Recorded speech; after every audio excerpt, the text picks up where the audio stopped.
উখিয়া উপজেলায় নবজাতক ও শিশুরোগ বিশেষজ্ঞ ডাক্তার লেফটেন্যান্ট কর্নেল নুরি ইসরাত নাজমি নিয়মিত চেম্বার করছেন আলিফ হসপিটালে।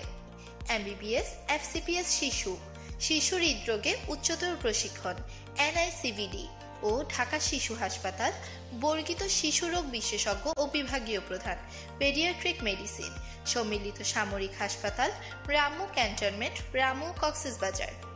তিনি যে সকল চিকিৎসা সেবা দিয়ে থাকেন শিশুর জ্বর ও খিঁচুনি, নিউমোনিয়া, সর্দি ও কাশি, গলা ব্যথা ও টনসিল, শ্বাসকষ্ট, পেটের ব্যথা, অ্যাজমা, খাবারে অনীহা, বদহজম, বমি, ডায়রিয়া ও প্রস্রাব সমস্যা, অ্যালার্জি ও খোসপাচড়া, হাম, চিকেন পক্স, পুষ্টিহীনতা, শিশুদের শারীরিক মানসিক বিকাশ সমস্যা ও অন্যান্য যে কোনো সমস্যা।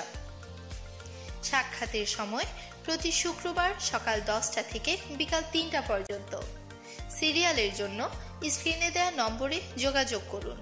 ঠিকানা আলিফ হসপিটাল, কুতুপালং, উখিয়া, কক্সবাজার।